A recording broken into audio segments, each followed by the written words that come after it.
Now, Washington Mornings on the Mall. At AM 630. WMAL. 7th on WMAL, Neiman and Wilson, and we pulled Trevor Matich out of hibernation. Normally he just goes and disappears for quite some time. Like a big bear, he goes into a cave and sleeps until it's time for football to start again. But it only happens every few years, probably. Actually, this is probably the most high-profile free agent in the history of the NFL. Good morning, Trevor. How are you? Good morning, Brian. I'm great. How are you? Well, all right. Peyton Manning was cut, released. He's a free agent. The Washington Redskins have interest in him. Should the Washington Redskins have interest in him? Only if the price is right.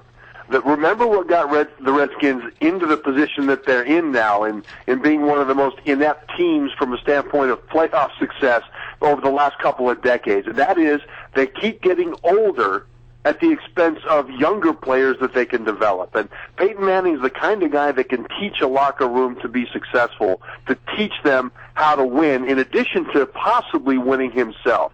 The problem is the risk of his neck, in terms of whether he's able to rehab it enough. And the problem is, if he costs too much, then you've got young stars that won't be able to come to the Redskins because of cap issues. All right, but they don't have to give up any picks for him in order to get. No, they don't. Go ahead. No, it is just a matter of money, and they do have a lot of money under the cap. So the Redskins do have some issues here, some potential to work with to get him here. The problem would be this: the Redskins get caught up in frenzies in the off season to get the free agents that they want, and there are a lot of teams that want Manning right now. So I don't think he would come cheap. All right, so who has the best chance out there right now of picking him up? A lot of people seem to think it's Miami. Yeah, Miami, and there are a couple of reasons. One is that it is a warm weather team, and that's important for a quarterback who will be 36 years old next year and who has a neck problem. And really, it's not the bone in his neck that doctors say is the risk. They say that the fusion of his vertebrae in his neck have left his neck fine for football. The problem is the nerve regenerating, because he's had weakness in his right arm because of that. And I heard one doctor describe it as this: if you push down with your finger on a sponge and then take your finger off, the sponge bounces up. But if you push down on a piece of cooked spaghetti and then pick it up, it stays flat. And that's the way nerves tend to be. And so the degree to which that nerve will regenerate is still a little bit up in the air. Well, a warm weather team would sort of help him with issues of rehab and the way his arm feels relative to that nerve.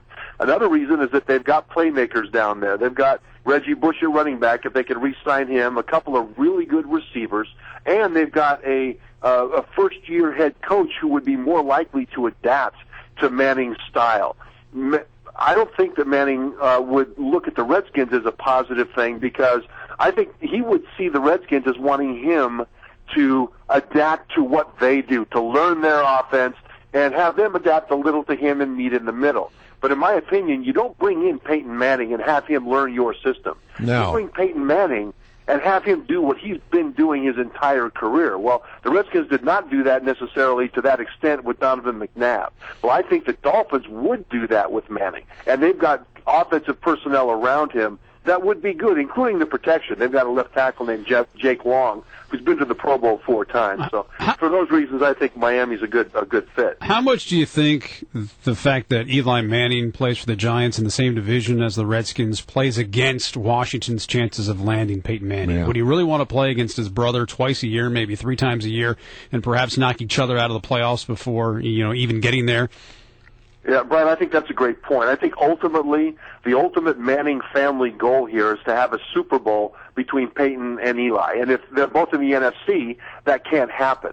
And so that's one of the reasons I think it'll be one of the NFC teams. And, people talk about Miami, they talk about the Jets, although the problem there is that if he played for the Jets, he'd have to face the Patriots and Tom Brady twice a year in order to get to the Super Bowl, maybe a third time in the playoffs. And the Colts at their height had trouble against the Patriots and Brady. Well, that's the same deal with the Dolphins, though, too. That's why, maybe there's another team out there. All right, let me ask you this, though. When it comes to his health, and apparently word is that he wants this thing done within about a week's time. Is that enough time for a team to find out if Peyton Manning is really healthy? No, it would be a risk.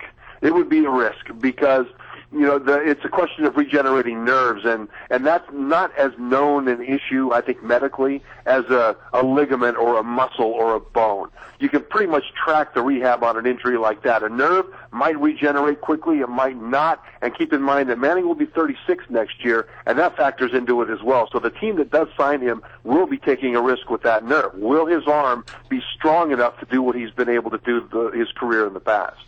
It would be fun, though, wouldn't it? I mean, you got to admit, it would be fun to watch Peyton Manning wear number 18 in the burgundy and gold. It would be awesome. And the thing is, he would also attract other free agents. I mean, right now, there's some very good free agent receivers out there. And if Peyton Manning goes to the Redskins, they'd be attracted to come to the Redskins because they would immediately be the number one receiver. Right now, the Redskins don't have one, so it would energize this franchise. But here's the problem.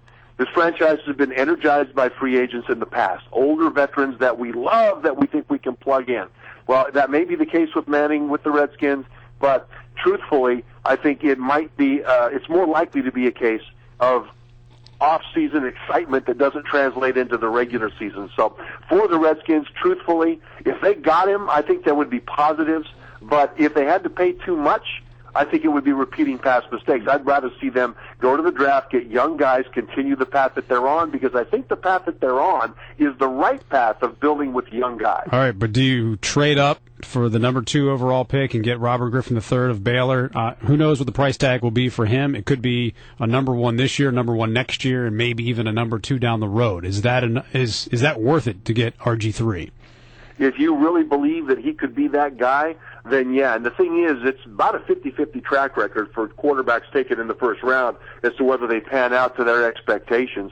But the thing about Robert Griffin III is that he may be a guy that's worth taking the risk on. The Redskins have the 6th pick in the draft right now, and what they have to decide is, are they better off with Robert Griffin or with another quarterback and the 2 or 3 or 4 guys they would have to give up in terms of future draft picks in order to get Robert Griffin III. So that's what they'd have to decide. And in my opinion, I would rather see the Redskins keep the picks. But you can see the point that if they, in their evaluation they believe that Griffin could be another Brady or another young Peyton Manning, then it would be worth it, because a franchise quarterback like that doesn't come around very often, and the opportunity to trade into the number 2 position doesn't come around that often either. You have to have a high draft pick to begin with in order to be in range. Last question before I let you go on Peyton Manning. There were a lot of close games last year for the Redskins. They finished 6-10 for the season. Right. How many wins does Peyton Manning get a team like the Washington Redskins? And are they an immediate playoff contender with Peyton as quarterback? That is a great question, and the answer is maybe. The Redskins still are very thin on offense. They would need to bring in a bunch of free agents, including on the offensive line. We talked about wide receiver. Fred Davis and Trent Williams, the guys that were suspended for marijuana use the last 4 games of last season, would have to stay clean. If all those things happen, then the Redskins have a chance. But keep in mind that they've been last in the NFC East for, the last 3 consecutive years, I think? Yep. And the Super Bowl champions, the Giants, are in their division. So I don't think it's any guarantee. All right, Trev. Great to talk to you. We appreciate it. Good stuff.